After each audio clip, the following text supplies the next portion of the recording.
So by this point, everybody's seen the news and continues to see the ongoing news with Iran and what's going on. And as much as I do not support the regime there, what we're doing, or I should say what our regime is doing, is not in itself something that should be condoned. And the very slow response and almost meaningless response at this point by Democrats is really frustrating.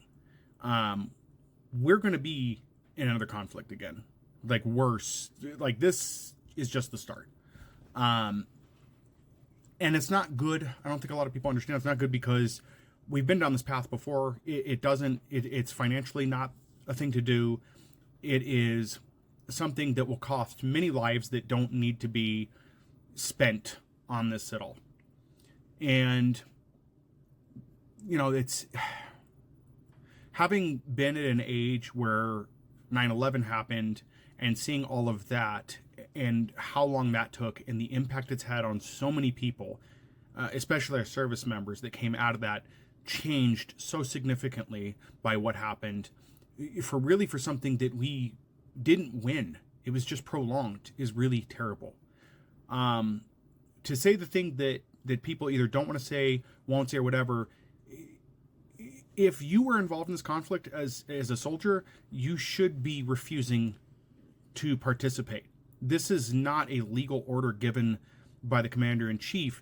This is something a lunatic is doing without congressional approval. Presidents cannot declare war without congressional approval.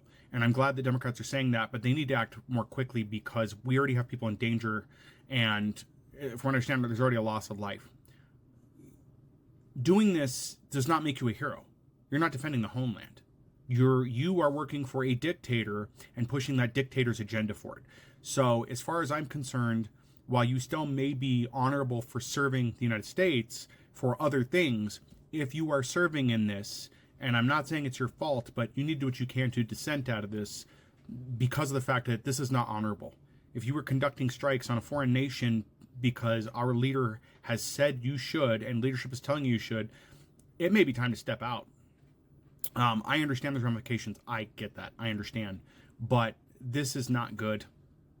This is very different than what happened during 9/11. At least at that point, we could say we were attacked. But, I mean, there's not enough time in this video for me to get into where there were failings of that and where there was a bit of manufactured fear in that. That's a whole different time and a whole different story.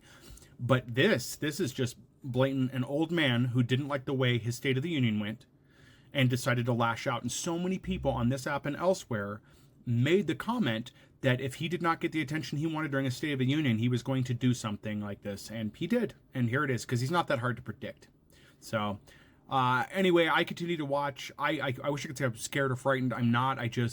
It's just constantly watching news and seeing new stuff come out and wondering, when it ends up here on the mainland. A lot of people are saying it won't, and probably it won't, but that doesn't mean it's not going to have an impact, because to say it won't harm the mainland in some way or fashion is false. We are going to have to deal with the fallout from troops who have to deal with something like this, from families that are torn apart, because that's what wars do, and not because somebody's not alive anymore. Just the fact of, if you look at like what happened back with the war on terror, where families were separated from each other because people had to go fight and didn't get to see their families for a while. And all of that and the problems that causes. This is just going to be so much worse because of what's going on. So that's all I've got for now. Again, I do more commentary. I don't provide updates on the news in the case of doing like breaking news. That's not what I do here. I will probably make more videos on this as I see stuff coming out.